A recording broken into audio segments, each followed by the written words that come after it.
Family, what an amazing way to end this year 2025. What a fantastic way, what a beautiful way of ending this year 2025. Thanks to AES.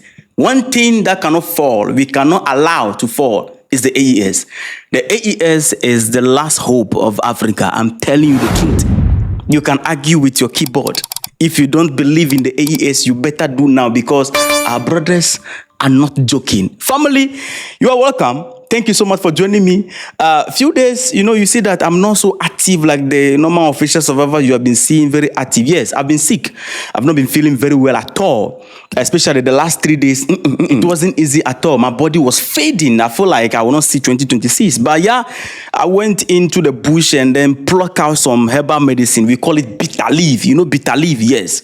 I wash it with salt and then rinse it with raw water and squeeze the water out of it and fire it raw. I woke up today, I feel very good. So I feel a little bit better today. So I'm here to give you update on the AES leaders meeting in Bamako. Yes, why are the AES meeting for the second time in Bamako? Let's look at that shortly. And I present you the speech of Ibrahim Traoré, words to words. Family, he started the speech with parables and along the line, break it down and went a little bit further, dropped some hard lines.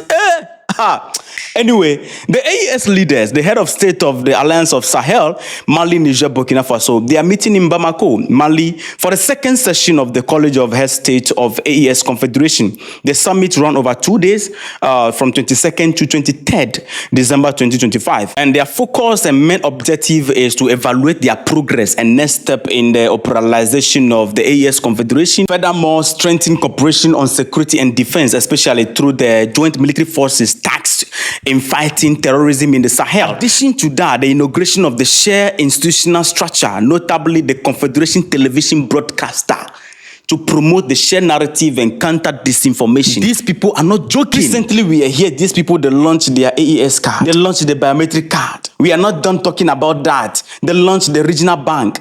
We are not done talking about that. They move forward to launch the regional force in NATO style. Just as we are talking about that, family, discussion is currently on the way to reveal the AES single currency. These people are not joking. On top of that, they are meeting for the second time. These are people who meet less, speak less, and act more. Anyway, at the meeting, the leader of Burkina Faso, you know, right? He dropped hard line and then educated the public again. You and I, together with our leaders, we need to listen to that and open our eyes. After the speech, I'll break it down to you with short commentary. Thank you so much. Thank you very much, everyone. And good morning, dear brothers and sisters. Good morning, dear parents. In the course of my remarks, I would like to apologize to the Malian people. You waited for us yesterday, and God willed that it be today that we are here.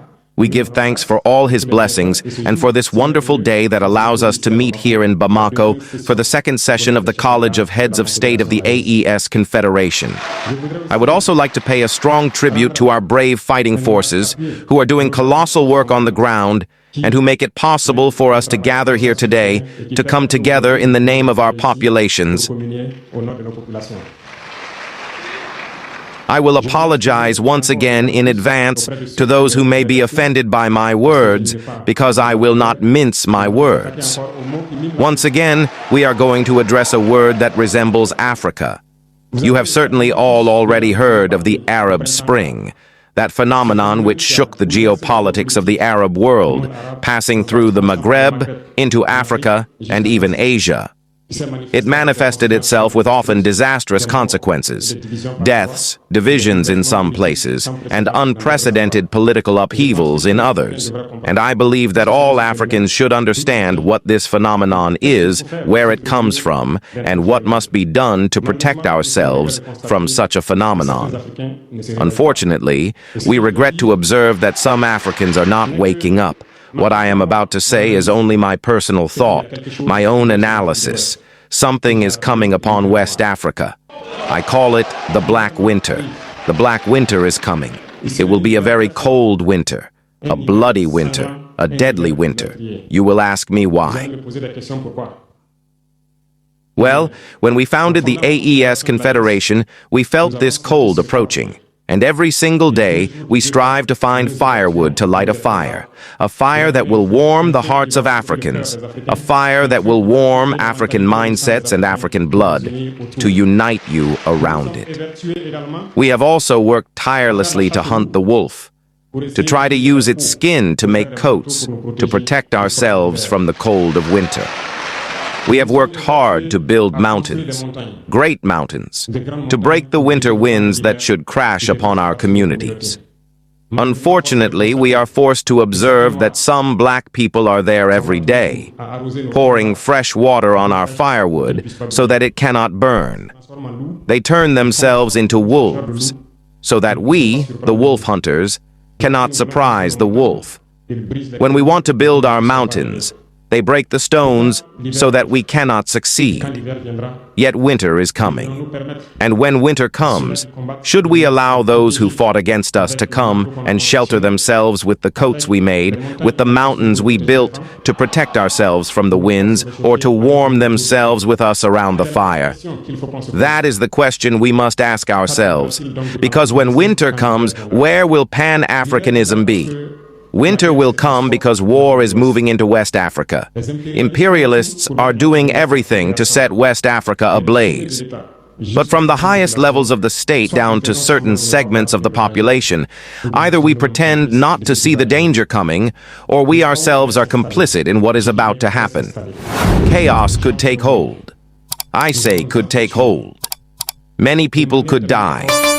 We will slaughter one another in such an atrocious manner that, during that time, others will be bending our resources to their will and imposing their domination. And those who survive this tragedy will have only two choices: either unite forever against imperialism or resign themselves to being slaves until they disappear. So we must protect ourselves from the winter, the black winter that is coming. We cannot understand how black people in West Africa can pray to God for terrorists to kill black populations. We cannot understand how cowardly heads of state hide behind so-called media to discourage, insult, and stir hatred among populations. These individuals who sit on television panels from morning till night, spewing their toxic venom to inflame hatred between communities, they are generally ugly, with faces of misery. That is all they know how to do. Look at them closely. They are there with wild, fruit fly eyes, spitting vinegar every single day. They seek to divide communities. On social media, they are there. And they are many. Why do we, black people, seek to cultivate hatred among ourselves and then hypocritically call each other brothers?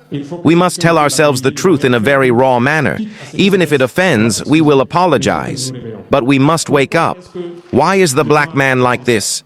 Why can we not see danger coming, unite and protect ourselves? Why must our own behavior push us to confront dangers that could decimate us?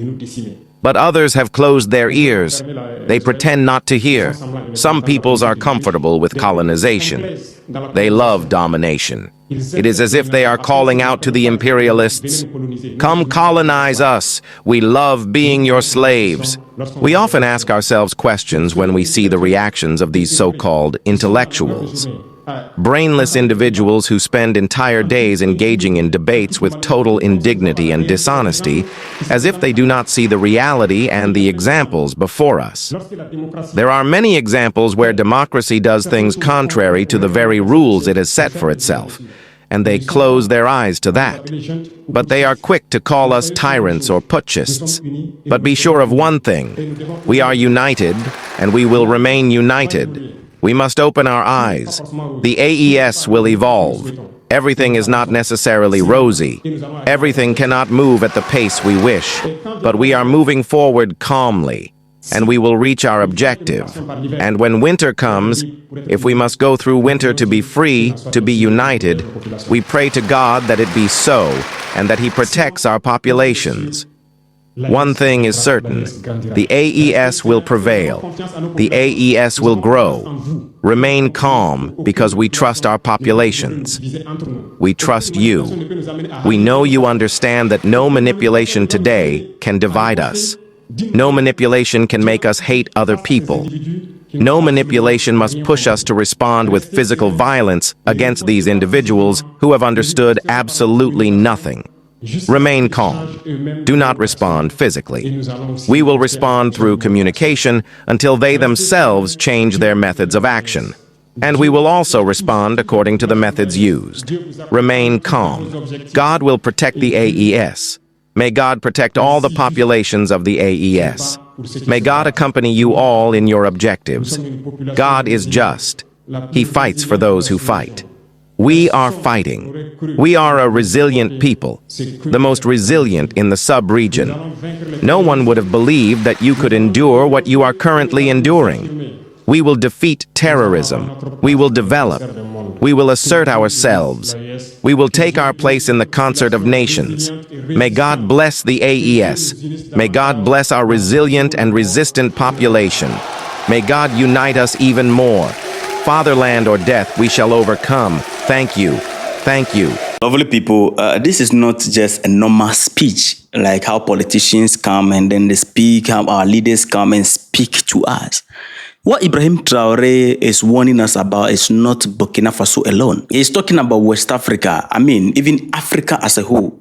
The Black Winter he speaks of is chaos engineered through division, media manipulation, and Africans fighting Africans. From the start, you can even see that he first of all warned the audience that I will not mince my words. He's telling them that I'm going to offend you, preparing the listeners for hard truth, not diplomatic language. He's not going to use diplomatic language. Let's talk about the core metaphor, the Black Winter. What he introduced in the speech, compare Africa's situation to the, Arab Spring. He is warning of a coming crisis he called the Black Winter. And from the speech, no one will tell you that the Black Winter, what he was talking about is just war spreading into West Africa. Mass death, chaos, Africans killing Africans, external powers exploiting the chaos. He said it will be cold, bloody, and deadly winter. What he's simply saying is that this is not a random instability. It is engineered chaos, and Africa is not prepared for it. He explained also that the AES was formed because the leaders felt the cold before others did. He used powerful symbols to describe this issue. Fire, which is unity, consciousness, and Pan-African spirit. Wolf hunting, which is confronting internal and external enemies. He spoke about mountain. Mountain is just about institutions and defense against imperial pressure. He is telling us that the AES is presented not as a political alliance, but as a survival mechanism for Africa. That is why I said from the beginning that AES cannot fall. He spoke about eternal sabotage, Africans against Africa. That was one of the strongest parts of the speech. He attacked the African elite, social media influencers, politicians who divide communities, Africans who pray for terrorists to kill other Africans. He's telling us that some Africans are actively sabotaging African unity. This one is a direct challenge to other African media, NGOs, opposition figures, and foreign aligned elite. He criticized the media, the intellectual, and the fake democracy that we practice. He explained that the so-called intellectual media debate detach us from the reality. Democracy is being applied selectively. So he was handling the double standard right there. Everybody is silenced when democracy violates its own rules. But there is loud condemnation when AES try to resist. So Traore is reframing the entire debate, trying to let us understand that what we are facing is not an issue of democracy versus coup d'etat. It is an issue of dignity versus domination. What I love most is that he went further and spoke about the choice after the chaos. He presents only two options. It's either we unite completely against imperialism, or we remain in permanent slavery until we disappear. This is a revolutionary language similar to Thomas Sankara, Nkrumah, Lumumba. It forced Africans to choose side immediately, just as the AES is doing. And he did something. He called for discipline, not violence. Very important. He tells us, who are the supporters, not to respond to misinformation and anything that come against the AES with physical violence. He called for calms, communication, and strategic response to these things. So this counter the narrative that AES leaders promote chaos. The people you say they promote chaos, they are rather advocating, control and resistance, not mob violence. The last point he made was confidence in the people. He commended their resilience, ability to endure suffering, and he believed that manipulation will fall along the line. So he placed power in the people, not in institutions or foreign partners. Ibrahim Traoré is a leader who understands the problem we are facing on the continent of Africa. We call on other leaders to join force with the AES for us to save the continent Africa. AES, according to Ibrahim Traoré, is not a rebellion. It is a preparation. The real danger is not imperialism alone, but Africans who resist it knowingly or unknowingly. And his message is simple: we unite or we remain slave and disappear. Family, let me know your thoughts in the comment section. Respect.